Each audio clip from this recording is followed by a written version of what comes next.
Welcome to the Civil Service Live question time. My name's Janet Paraskiva, and I'm called the first Civil Service Commissioner, not because there weren't any before me. There have been Civil Service Commissioners about 154 years, but because I effectively chair a team of Civil Service Commissioners who regulate entry into the civil service, making sure that all our appointments are made on merit, and also, of course, help to promote and then hear appeals against the Civil Service Code and give you a way of making sure that honesty, integrity, objectivity and impartiality are really the values that you not only uphold, but that you are safeguarded in the upholding of them.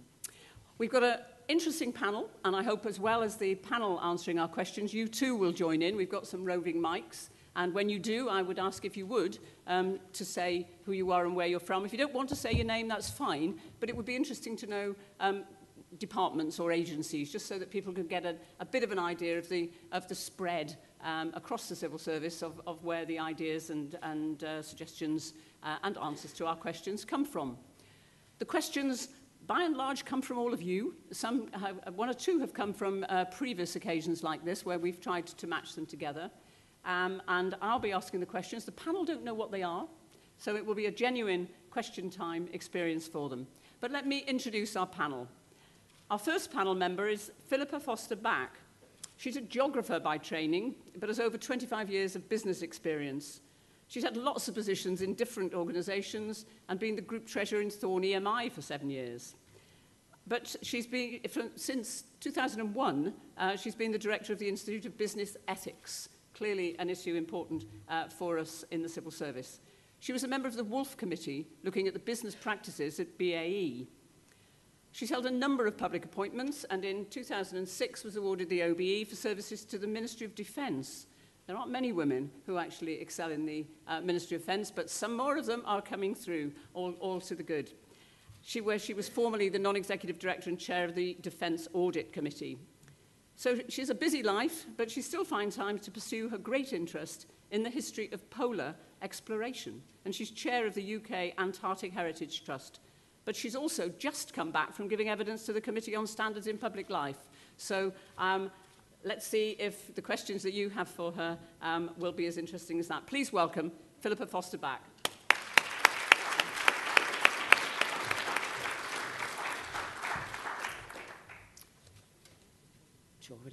Our second panellist comes with some experience, because actually she was a member of the panel when we did this session at the Regional Civil Service Live in Gateshead in March.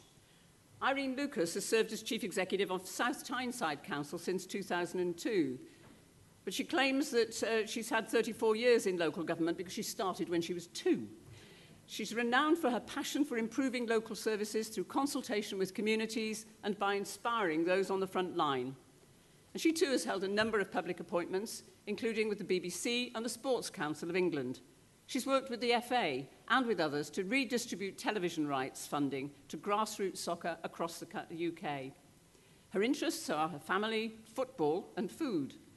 But Irene was so taken with the experience of Civil Service Live in Gateshead that she's actually decided not just to come here again today, but to become a civil servant herself. And Irene is joining our Department for Communities and Local Government in the autumn as the Director General for Local Government and Regeneration, really bringing that local experience to the top of that department. Please welcome Irene Lucas.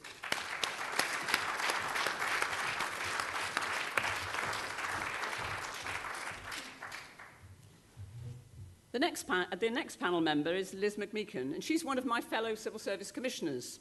Liz has quite a different career, wide-ranging business career. She started at Colgate-Palmolive before moving to Tesco.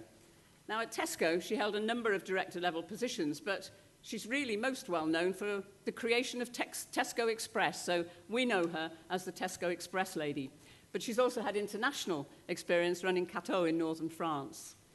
Her current non-executive directorships, however, raise our eyebrows sometimes. Direct Wines and J.D. Wetherspoon. I bet those panel meetings are probably very interesting. She also sits on the membership selection panel for Network Rail.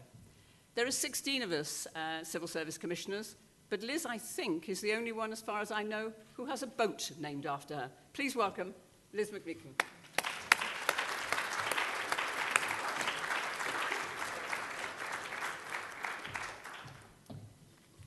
I'm very pleased to welcome Polly Toynbee to the panel. Many of you, like me, have read her work over many years. She's a very well-known journalist, author and commentator. She's a political and social commentator for The Guardian, where she has a regular column. Previously, she was the BBC's social affairs editor. And she's the author and co-editor, of many books. Her most recent book, written with David Walker, is Unjust Rewards, an investigation of greed and inequality in Britain today. She won the George Orwell Prize and the British Press Award for Columnist of the Year. When she's not writing, Polly is president of the British Humanist Association and chair of the Brighton Dome and Festival. Ladies and gentlemen, please welcome Polly Toynbee.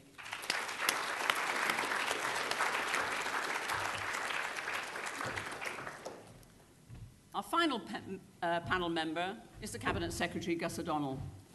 It was when Gus realised with regret that he would never play for Manchester United, he became an economist. And he joined the Treasury in 1979, having a spell then with the British Embassy in Washington.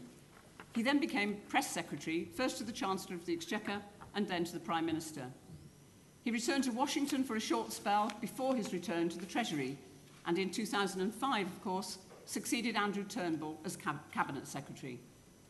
It's been a career full of achievement, but possibly the thing of which he is most proud is that he was the first permanent secretary to win a football medal at the Civil Service Sports Day. Ladies and gentlemen, please welcome Gus O'Donnell.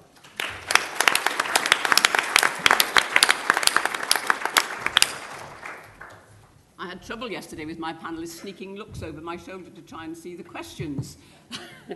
I will try and guard them more safely today. But the first question that has come from a civil servant is this.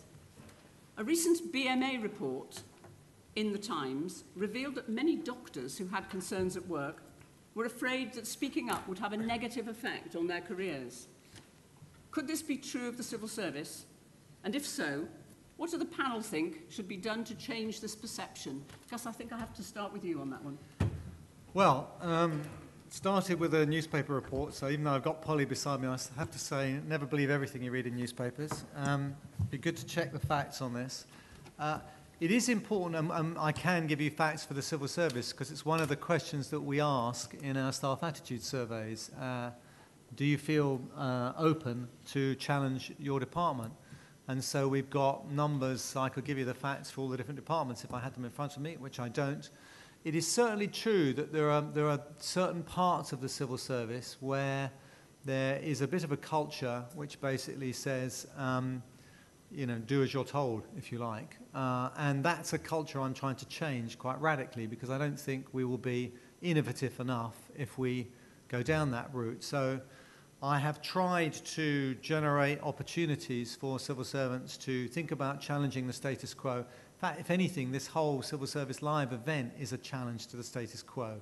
It breaks down the barriers of grade, because there are no grade restrictions. Remember when there were conferences which were the senior civil service? It's for all grades, all departments, and it covers a wide range of areas to give you opportunities to think about different things. So I think it's fair to say that challenge is something that we need to value more and need to basically accept that if we don't have good challenge and we don't change the way we're doing things, I don't think we'll meet the challenges of the 21st century.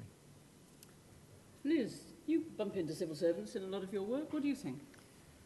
Well, I very much agree with what you said, Gus, about challenge, and it has to be the way forwards. And the code, the Civil Service Code, which is one of the things the commissioners are there to protect, if you like, or to protect those who are challenging the code. The code is there to protect you. That is one of its raison d'etre. And there are challenges to there are people who see things that they think run counter to the code, and they do have the courage of their convictions. And it is a very difficult thing to do. But I would urge anybody who feels that that is what they need to do it that way rather than other ways. And that the Civil Service Commissioners are there as the backstop, if you like, to listen to any grievances against the code. But the code should really be there as a backstop. And as Gus says, actually the whole ethos of the civil service as it develops should be one where challenge is welcomed and applauded, and once consensus is reached, you move forwards that way. Irene, what do you think? I mean, coming from local government, is it different there? Yeah, I mean, I would agree with that. I think the big difference, though, is creating an opportunity for people to have their say in a non-contentious way. And you really have to make time and make it clear that that challenge is welcomed. So, for example, in Tyneside, the way we do this is to have a breakfast briefing once a month, where if anybody has any concerns, there's a time and a space, and lots of people are challenging. It's part of the culture. It is mainstreamed. Therefore, you don't stick out like a sore thumb if you're the one to say, hold on a minute, I'm not very comfortable with that. So if you are serious about changing this and listening carefully to people's concerns, maybe about something that's happening or something that they're uncomfortable with, maybe that they just don't understand, I just think it's as important to make the space and time for that to be a normal thing, rather than an exceptional thing where one person might feel a bit uncomfortable about doing it on their own. And Polly, I mean, as a journalist, you must watch, see and hear. What do you think? Well, I think all organisations, it's always very difficult to go against the current and to stick your neck out and say that what everybody else seems to be taking for granted you don't think is acceptable. And so I don't think it's anything sort of unique to the civil service or any one particular organisation. It is difficult. On the other hand, being a journalist, I would say that I'm very in favour of whistleblowers, and if any of you want to blow any whistles, my email is at the bottom of my column, and only I answer it, and you are very welcome anytime. Yes, I think that's an interesting one.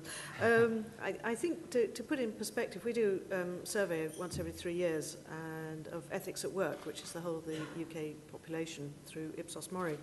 And the last time, we just published one in April, 25% of those questioned admitted to having seen things that they were concerned about within their workplace. But actually of that 25%, 25% decided they didn't want to do anything about it. And when asked why, it was all about fear of retaliation, fear of retribution, and so on and so forth. So there's a real cultural issue that has to be taken into account here. And I think sometimes a lot of it goes around the language that's used. I mean, certainly when we're working with large private businesses, as we tend to do, if somebody says, oh, we've only had 3 phone calls to our line in the past year, and they're a multinational global company, and they say, I don't think that's right. And the first question is, well, what's it called? Oh, the whistleblowing line. Well, that answers it. Nobody likes that term. So it's finding another way, getting the message across. We are encouraging you to speak up, give feedback, write these things as though you were the person making the phone call. Because it takes so much courage for somebody to actually raise a concern that they need to know exactly what's going to happen, so that they take that fear out of it. And that's really where I would say more effort needs to be put into helping people, to encourage them to speak up. And for you as an organisation to respond and say, every call counts, we really care, and proving that's the case. Anybody in the audience want to come in on that one? Yes, there's a gentleman at the back there, please. We've got some roving mics, as I say, so just hang on if we can get them there to you quickly, because it would clearly be useful to get some feedback from you too. Tony Duffy, HMRC Contact Centres. Can I first of all apologise to Sir Gus about the outfit? No. I believe that one of the things that came back from the attitude survey was that morale was very low, especially in the centre. Hence why I had taken the initiative myself to go into the Lions Lair and try and come up with something to lift staff morale within the offices.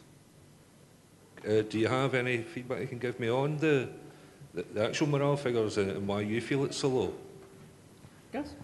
Sure. You often hear statements, kind of vague statements about morale being low or morale being high. Actually, we are now starting with the work we're doing on staff attitude surveys, a common survey across all departments, to be able to measure this directly. And actually, the numbers aren't bad. what you find is, and we're measuring particularly this concept of engagement, how engaged are the staff in the work they do. It tends to be that in some of the bigger organisations there are issues because it's more impersonal. Contact centres, certainly there's an issue about the nature of the job. We find that it's true of public and private sector contact centres that, for example, sickness absence rates are much higher in the contact centres than they are in the rest of the department. So there is something about the nature of the work there.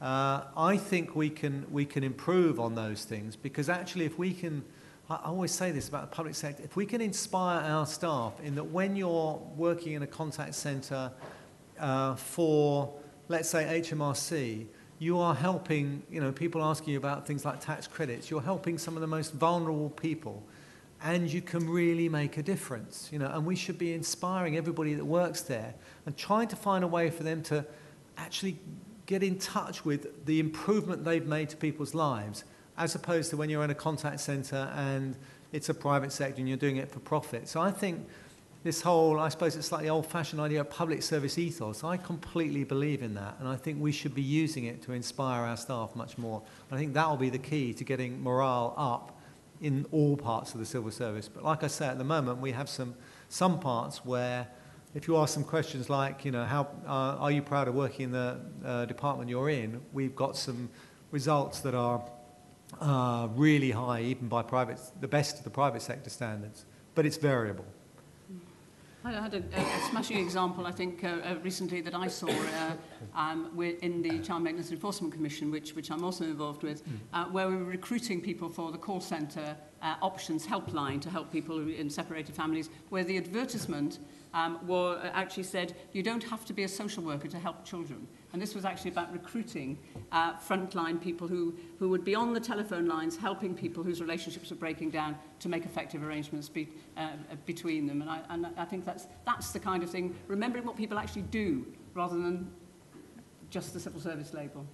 And anybody else want, Polly, did you want to come back on that? I mean, I think it's always a bit of a problem in all parts of the public sector that there tends to be a default position that says morale is at rock bottom. It has never been lower. I've covered the NHS for all of my journalistic life, and morale has always been at rock bottom. Whenever you ask anybody, nurses, doctors, everybody is officially glum. And same true of teachers, social workers, they probably have most reason. And I think it's a problem that it's the sort of acceptable culture. And yet when you ask people individually how they feel about their jobs and what they do, as Gus says, there's a tremendous sense of doing good, of public ethos, of loving their jobs because they know it matters. And a lot of their frustrations are to do with the sense that, if you're going to be a nurse or you're going to be a teacher, you ought to be able to do it at the absolute best of your capacity. And anything that gets in the way of that is very, very frustrating indeed, because you're trying to do your best, and it seems to be, whether it's this lot of forms or that bit of bureaucracy or that infuriating manager, it seems to be more frustrating in the public sector than perhaps people tolerate it more in the private sector. I don't think it's that the public sector is any worse run, but I think there ought to be an automatic sort of slight guarding against, particularly now when the public sector is coming under such huge barrage of criticism from outside in all directions and threats of all kinds. I think there ought to be a bit of a self-denying ordinance on this, and stopping and thinking, actually, I do value my colleagues, my job, where I work. I actually think we do mostly a pretty good job. And if the entire public service goes out and tells everybody out that side there that everything inside is rubbish and all these managers are getting in our way and stopping us doing what we want to do, that has a huge knock-on effect to public perception outside. I don't think public service is very good at selling itself to the outside world. There was a gentleman here who wanted to come in, I think. Yes. John Mulligan from Revenue and Customs. Will it not be very difficult to establish a culture of challenge and even whistleblowing in the civil service when this government has shown itself to be able to react so vigorously against challenge and whistleblowing in the past? Philippa. This is real question time, isn't it? Yes, I think, here we come back to the sort of the tone that's being set, and there's an awful lot around tone and example. And if you're set a good example, then it's easier to follow. If you're set an example where it immediately throws out questions for yourself, what do you do? And I think that is where you need a robust support mechanism, talking not necessarily just to your immediate boss, but perhaps to your peers as well, and trying to recognise that you're probably not the only person that's feeling like this, and it's best to share in those instances and then find a way forward. Either two of you go and talk to somebody, or just finding that chink that you can actually raise the concerns of some of the other ideas that have been mentioned. But I think it's just recognising you're probably not the only person who feels like this. It can make you feel better to start with. Any other panel member? Well, the only other thing I would add to that is, I'd take on board absolutely what you say about example, but I think one of the great strengths of the civil service is how professional it is. And I mean, I'm not a civil servant, but I've come in, and one of the things that has impressed me has been the professionalism of the civil service, and it's something in which you should take great pride. And Polly mentioned how easy it is to be knocked and to knock yourself, but actually to find it within you, a big group, a large group of broadly very capable people. And just because the example that's being set might not be the example you want to follow does not mean that you should follow it like sheep. And to be able to stand your ground in a highly professional way, I think does you great credit. Okay, let's move on, because we did actually have a lot of questions around this area. We could obviously spend most of the time talking about it, but somebody wanted to know whether the panel agreed that the politicians also owe some loyalty to civil servants, and the whole business of changing culture to try and get them to actually acknowledge, frankly, that they wouldn't be able to do their jobs without the kind of support and work that all of you do. But let's move on to another issue that's been raised with us. The Civil Service Code says that civil servants should reflect the civil service commitment to equality and diversity. Should you be sacked then if you're a member of the BNP? Is being a member of the BNP compatible with the Civil Service Code? Liz? Oh. God, that's really unfair. I shall have to work out my answer as I speak to you, I think. Instinctively, I have to say my answer would be no. I think if one looks at the principles and the evidence, impartiality is one of the core areas of the Civil Service Code, and how, as civil servants, you need to behave. I think if it is possible to set aside your personal political convictions and act with impartiality in terms of the advice that you give to ministers or up through your own department, then I would say, in principle, there is nothing to say that, just like being a member of the Conservative Party or Labour Party or whatever, but I struggle because they're quite radical views, whether one can do that and how one tests for it, is wearing my Civil Service Commissioner hat when we're asking questions about those who've been politically involved and how they could step into the impartiality of being a civil servant. And it's quite hard, actually. It's very easy to tell a story, but it's much more difficult to know if somebody would live it. So in principle, I would say it's possible. In practice, I would have to say I think I would struggle with the concept. Irene? Well, I come from a very different world where I am expected to, one, have a workforce. I currently have about 7,900 people work with me in South Tyneside. And they are briefing politicians of all different persuasions every day of the week. And they are probably reflective of the population as a whole, so some of them might be Green Party, BNP. The bottom line here, and for me this is why the values, you must come back to the values, that we as public servants should be passionate about giving the best quality advice that we can, which will deliver the best outcomes for the communities in this country, full stop. So, as a professional servant and a public servant, which is what I am, I'm a public servant, I'm a local government officer. That's what I do and I need to do that with absolute professional clarity and impartiality.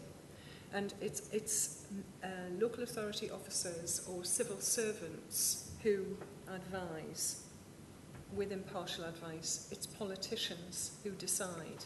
And that's the difference between the professional mandate and a political mandate around democracy.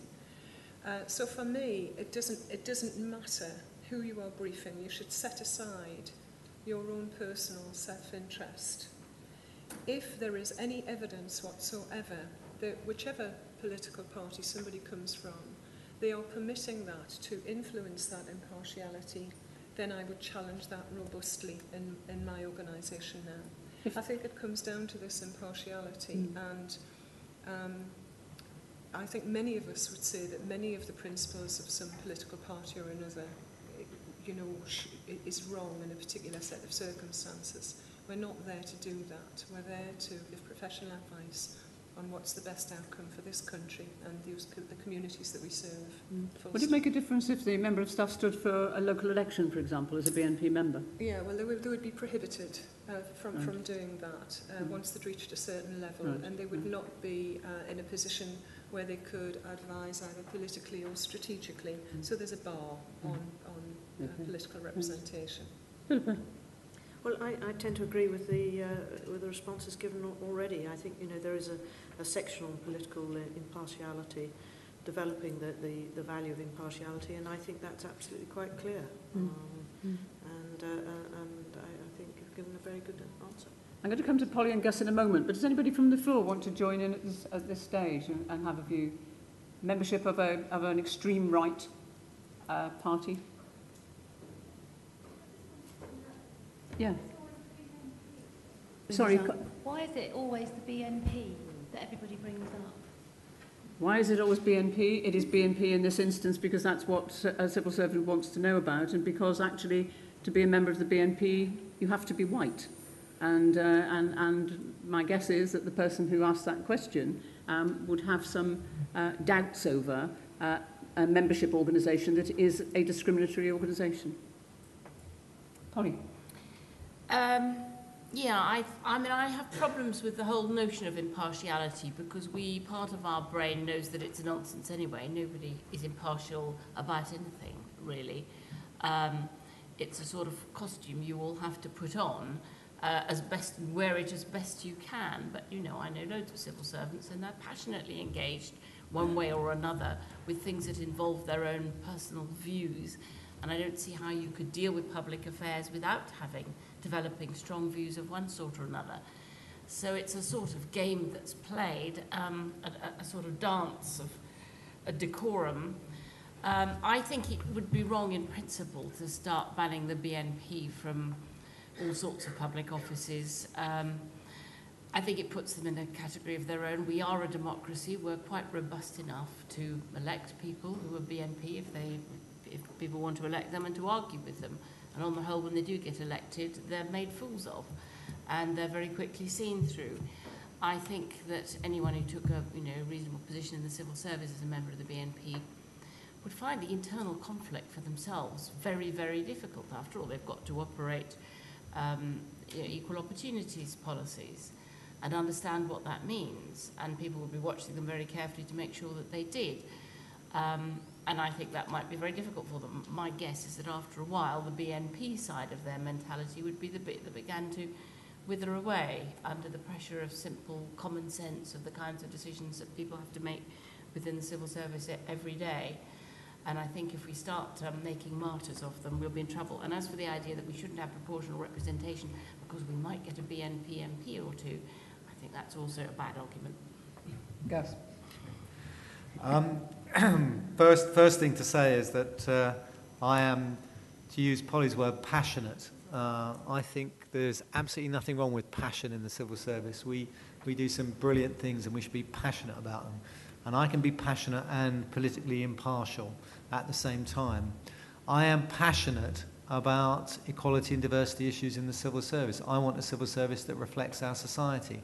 If we are to meet the needs of what is a very diverse society, we need a diverse civil service. So I'm absolutely clear about that. That for me means that the civil service is already majority female. It seems to stretch across the panels here as a token male. Our black and minority ethnic representation is in line with the population as a whole, for the civil service as a whole, but it doesn't work as you go through the grades. And one of the issues that I am passionate about is moving that share through the grades, which is about aspirations, which is about changing some of the blockers that are there. There's a brilliant stand here at Civil Service Live, the Minority Ethnic Talent Association, who are working on these issues. When it comes to sort of legal bars, at certain levels there are legal bars to political affiliations within the civil service. I think everybody knows that. And there are legal issues about banning further down. So I think, other members of the panel have covered that. But I'd just like to say it's very important for us as a civil service that we are able to meet the needs of the whole population. And the values for me are about actually valuing people in the way that Janet is required to do, making sure that the civil service is a meritocratic organisation, that the best people come through irrespective of race, colour, creed, anything like that. Great. Thank you. Yes?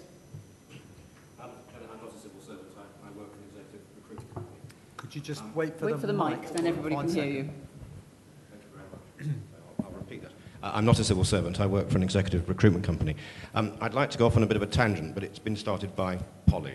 Providing not it's by not me. too far off, No. Polly said that she didn't think actually it was realistic for people to be impartial, and I think she's absolutely right. And of course, if we look at the most successful country in the world, the United States, all their senior civil servants are appointed by the administration that's coming in. I think in this country, increasingly over the last 10 years, I'm sure it was going on before that, but increasingly over the last 10 years, a lot of the facts that are put out by the civil service, and there are certain departments like the Home Office and the MOD that come to particular mind, where they are not facts, or they're certainly half-truths at the very best. And I think that the public would cede some of those values, and I'm not here in any way challenging the individual values of civil service, by the way, but a lot of the public, I think, would almost laugh if they were told that the values of the civil service are honesty and integrity, because a lot of what they read in the papers, and the facts aren't put in by the journalists, they're repeated by the journalists from what's released by the civil service, are frankly a joke. Wouldn't it be better to just get rid of that sham and move to a system where the senior civil service was appointed by the incoming administration, and then everyone knows where they stand? Gus, that would be a bit of a change. Would it be better? Well, I'm not going to take the premise as given, I'm afraid. I don't accept that things that are put out aren't facts, that they're a sham.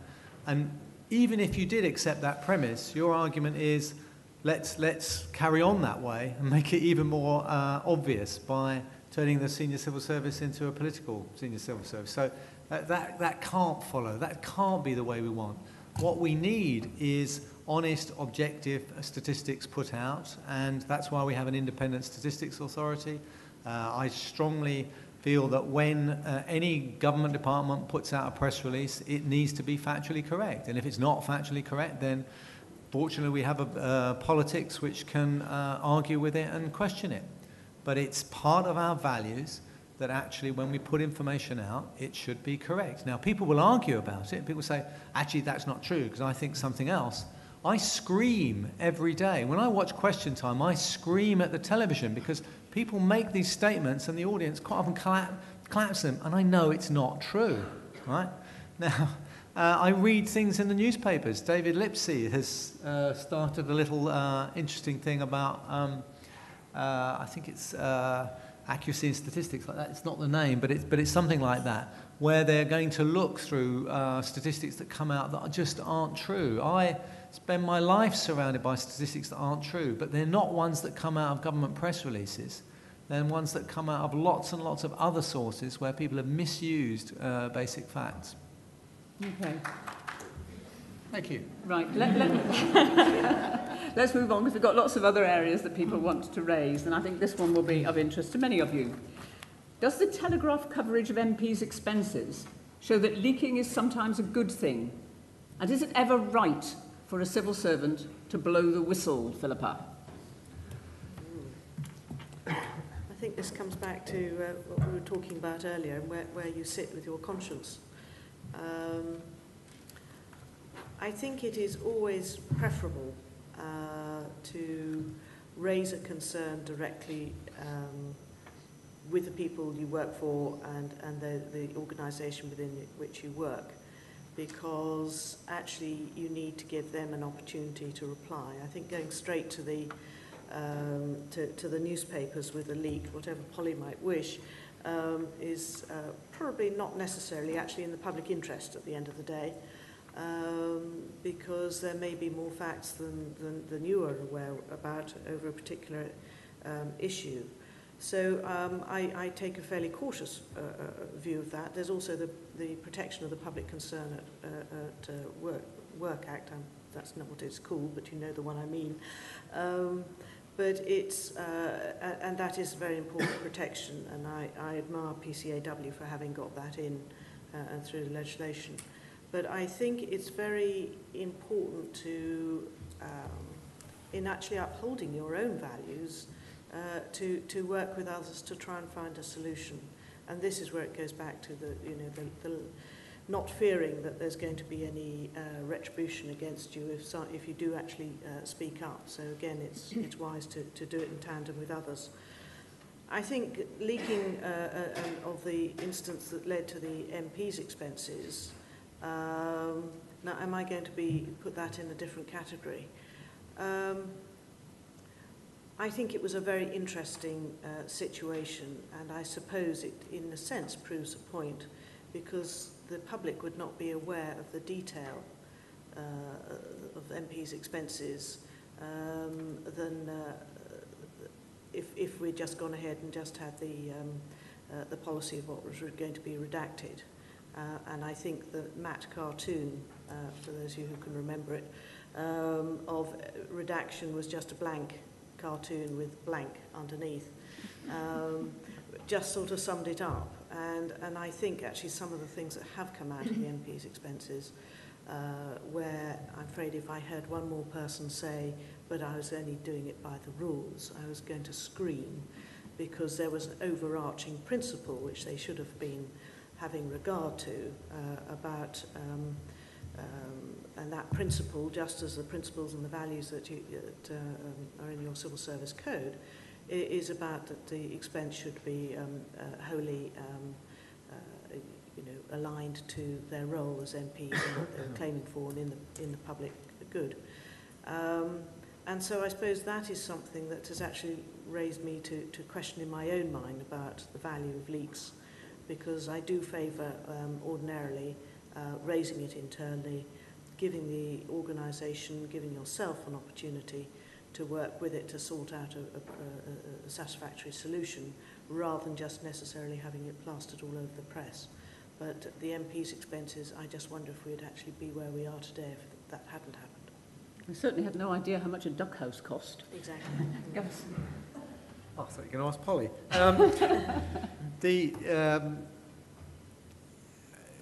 All that was said there, I'd have to agree with, in the sense of go through, there are processes and these things should be sorted out. I think the big point, though, that we all recognise is that transparency actually is an incredibly good thing. I mean, it does lead to much better behaviour.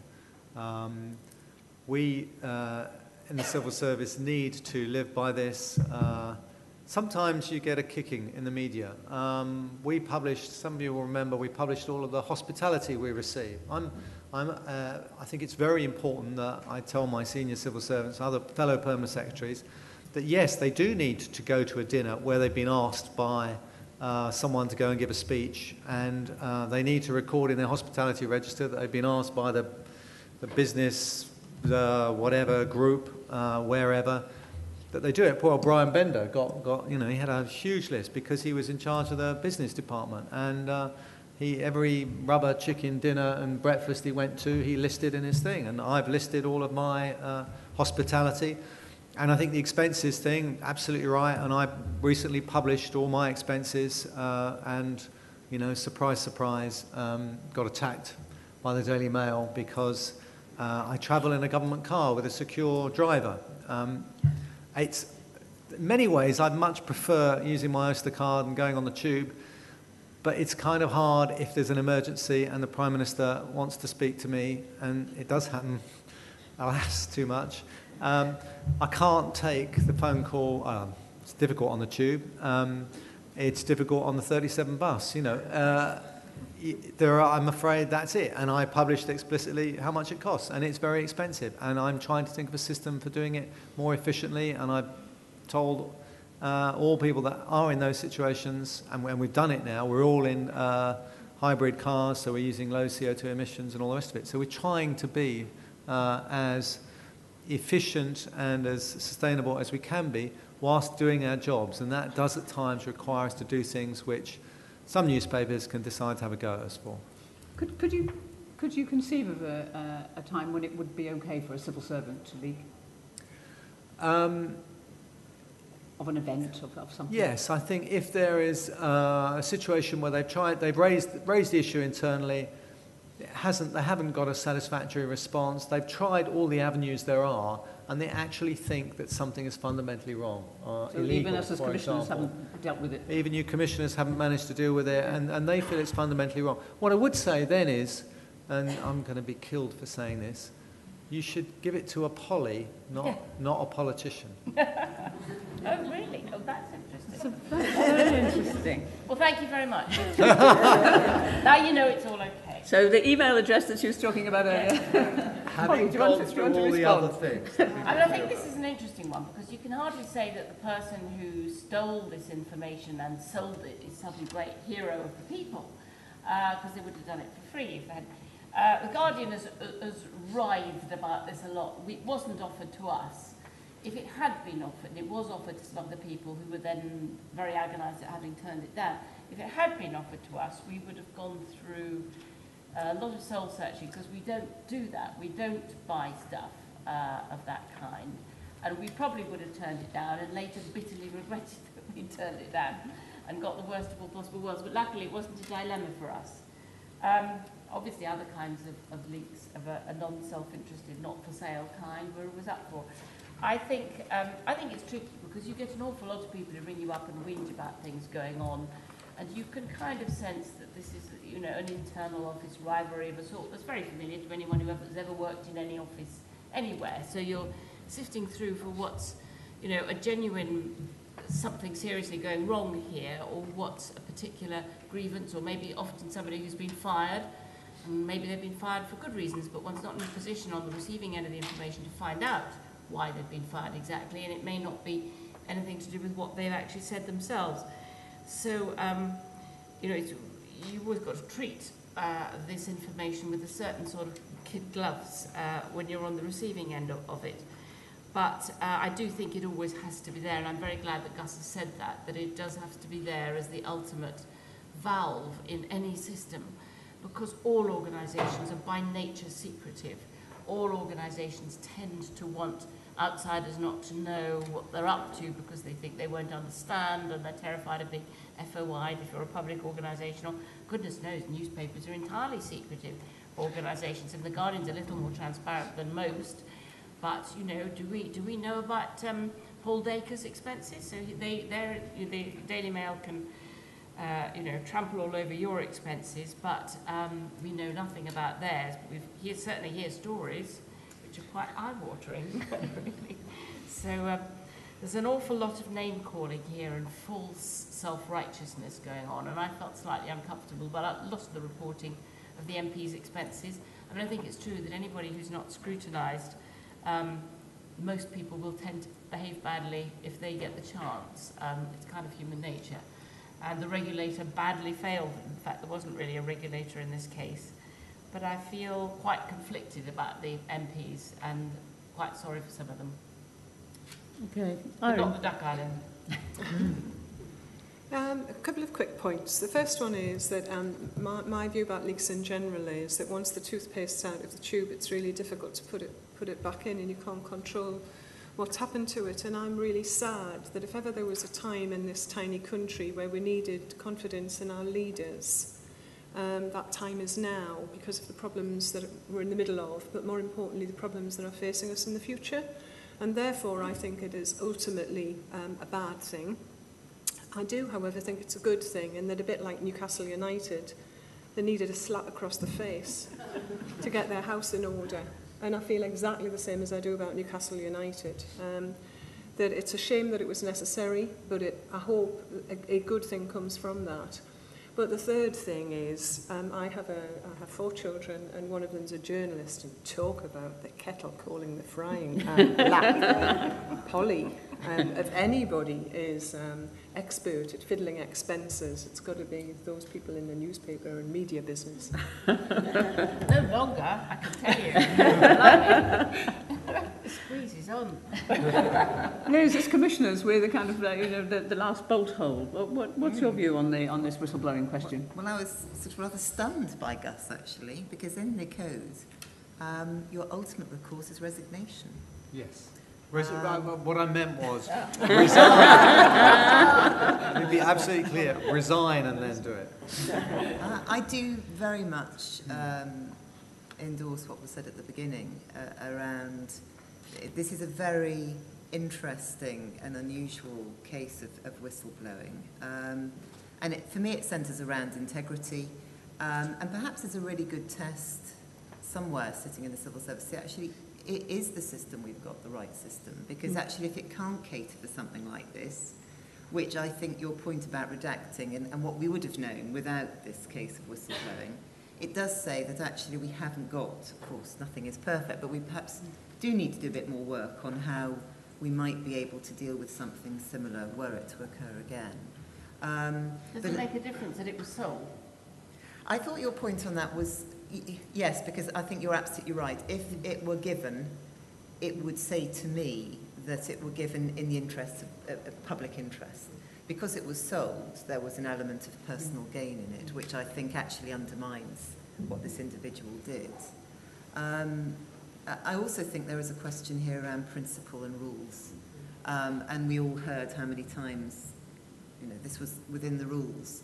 But actually there is something very important here around principle, which I think applies to us all in whatever walk of life we're in, that if actually we would be ashamed that something should come to the public's attention, then we're not doing the right thing, whatever the rules tell us. Good afternoon, Mike Sands from MOD. I think going back to the earlier point made by the Civil Service Commissioner, that I think that this whole Parliamentary Expenses Office, there was a whole culture there where they seemed to be encouraging MPs to claim the maximum expenses, and it was seen as some sort of substitute for the fact that they weren't getting competitive salaries, and so the whole culture there was claim as much as you could get. And I do wonder if you'd actually had someone, I don't know who this individual was who sold the stories, but if they'd actually sort of come to the Commission, would you have actually had the power to get them to do what's now happened? Because I understand that there was a sort of major blocker that, even the Prime Minister was saying for years, I knew this was wrong and I was trying to get Parliament to act, and it's not my job, it's Parliament's responsibility to deal with this. And there seemed to be an awareness that things needed to be done, but no actual ability to get it onto the agenda or to get the legislation pushed forward. And all I know is that I've got friends who live overseas, and we've really undermined the credibility of our institutions here, and it's a real shame. And I think the next election there'll be a lot of kickback from the public, and I think a lot of politicians who've got any sort of slur against them are going to suffer, and I think there'll probably be a lot more independents elected, which may be a good thing. But my main question is, would the Commission have been able to actually achieve anything in terms of actually stopping it and getting what's now happened in terms of legislation pushed through? Can I? Yes, please. There is one technical point which I tried to get across because I got really upset when a number of people were referring to this on blogs. The members of the Fees Office are not civil servants. So the answer is no, because we're no. only able to deal with complaints actually from civil servants, not about civil servants even, but from civil servants. So there is a limit to our powers in that sense. Yeah. Not ours. Of course, there is now a bill going through Parliament that would establish an independent regulator. Okay. There are a number of questions that semi-related, I guess. Let's try this one. Somebody said that the answers to PQs that come out of their department seem designed to give as little information as possible. And they wanted to know whether we were just colluding in denying information to Parliament. And coupled with that, the question as to whether freedom of information seems to have made most civil servants' jobs harder. And I'm going to ask you that second question first. Has freedom of information made your jobs more difficult? Show of hands. Has it made your job more difficult? Only some. Yesterday, hands shot up in the air. Must have been different departments. Let's see. Answers to PQs, little as possible. Gus? No. Our duty. There's a very interesting. How many PQs do you get? Oh, thousands. I mean, absolutely thousands. I mean, it was very interesting that I did talk to an MP who should be nameless and said, "You've asked us this vast number of questions." He said, "No, I haven't." I said, "You have," and it turns out they'd be nowhere near him. It was the researcher who just put in thousands of questions on his behalf. It happens, you know, we get snowed under, they divert an enormous amount of attention, but it's our duty to inform Parliament, so we try to answer PQs as accurately as possible. Often the PQs are asking for information that's already in the public domain, and therefore we refer people to the website or the information that is there. And you know, I do wonder about the kind of motivation sometimes of why we've got so many of these, but very interesting. If you see if you go to the Lion's Lair bit up there, there is one of the suggestions is about how we might improve the way we do PQs, and I think it's quite an interesting suggestion actually about how we might share more information to make us able to give more accurate and better answers to PQs. But essentially it is our job to give as accurate an answers and as full an answers as we can. But sometimes, obviously, PQs are signed off by ministers. And it will be ministers that, in the end, will make the ultimate decision about what those answers are. Couldn't you demand that MPs have to at least see and sign and acknowledge that these are done in their name so that you don't get loads of sort of phishing ones of no particular importance? That will be a very, very welcome change. Sounds like it's not much to innovative ask. idea to put before MPs. I mean, Lucy, your role as Link Commissioner with the departments you work with, has freedom of information problems come your way? Actually, the only time I've been made directly aware of it was handling one of the complaints that came through. A grievance against the code that actually was not upheld as it happened, but it had obviously coloured behaviour, and certainly in the view of the complainant had made a mockery of certain ways of behaving within that department. And it had then changed behaviour as it had been channelled internally. The lady in front of me was talking about how you would handle a complaint. This was a very interesting way of handling it. It went through the nominated officer, who was outstanding. She was interviewed by 3 commissioners. She was excellent, and she handled it well and saw that there had been a breach of the code.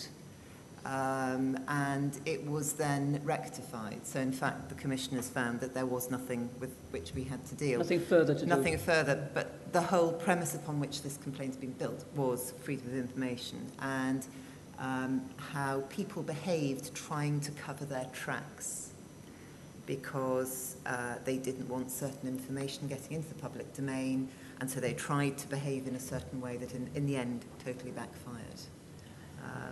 So that's my only example of it. I'm not aware of it within any of the link department work that I do as a commissioner. Polly, you wanted to come back? Yeah, I'm a bit disappointed about the effects of FOI. The Guardian has campaigned for it for years because we see it as this sort of transparency is absolutely necessary for understanding who took decisions, how they were taken, what evidence was sometimes ignored and cast aside in making wrong decisions. And I think so much of the time it has been used for absolute gossip and trivia and for petty ways to pull down either civil servants or more often politicians. And, you know, it's just, if you look at lots of the requests, it's just a way of going on saying all politicians are rubbish, anybody in any position of authority is rubbish, basically. that whole sort of blogosphere state of mind, where which is nihilistic, cynical, destructive, and I think an awful lot of FOI has been used that way by some of the worst of our press. Nevertheless, I think it's a good act, terribly important, and I think that people have begun behaving differently because they know there might be FOI, and though it may mean that meetings happen in corridors without pen and paper. I also think it means people are more careful about what they say and maybe think twice about the evidence on which they make decisions, knowing that at some point that evidence might be called for. Two colleagues here, one here and one there. Yes, sir. Could you just wait for the mic? Thanks, everybody can hear you. And then I'm going to change this question slightly and come to Eileen and Philippa with a related question. Yeah, Christopher Oath, I'm the Director of IT at the Central Office of Information. As a citizen and a civil servant, I wholly applaud freedom of information. I think it's absolutely fundamental. It's one of the best things that's happened to this country for a long time. As an IT director in a government department, I find it deeply frustrating that I am constantly fielding freedom of information requests which are essentially commercial. They are companies coming to me asking about information so they can gain some kind of commercial gain. And as a passionate 25-year civil servant, I don't really want to be wasting my time on that.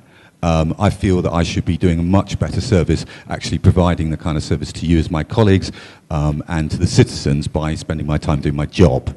I was just hoping and making a comment to the effect of I would like a change in FOI where we were allowed to identify right from the outset a purely commercial question that can be fielded in a slightly different way and just, frankly, not waste my time. You can't refuse. No, it's a freedom of information. I'm legally bound to answer it. I think it's appropriate that I do. What I'd like to see is a change in the regulations where, a freedom of information request, which is clearly commercial, is basically fielded in a different way where you just say, look, that's our standard reply, that's what we do, go away and leave us alone. And not denying the commercial sector the information they want, just package that information in a freely available way for people beforehand. But the fact is, I've got to answer each question, and I get about 5 a week, and it drives me nuts, frankly. Wait. There are exemptions for, you shouldn't be providing commercial in confidence stuff. So if somebody is given some information as part of a contract bidding thing, this is probably information that they're using to build up something, and that's frustrating. I suppose the issue for a lot of us, particularly in the policy sphere, when we're talking about freedom of information, and it happened to me when I had to give evidence with regard to some cabinet minutes, was the lack of clarity there is in the sense of there are no absolute exemptions. Well, there are some to do with security services, but there are no absolute exemptions in the policy space. And so it's all subject to a public interest test.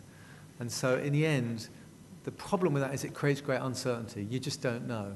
And it will be interpreted at some point by a tribunal, and you just don't know what that's going to be. And I was arguing that actually I thought it was really important that Cabinet should be a safe space where ministers can argue and question whether they believe a government policy is right or not, and have a real debate about a policy issue within a space where somebody couldn't then write in an FOI request and say, oh, I'd like to see that. I'd like to see if anyone argued against that in Cabinet. It'll come out in the due course of time, yes, some decades later, but I think, when it's put in its right historical context. But the issue now is that somebody could say they want this, and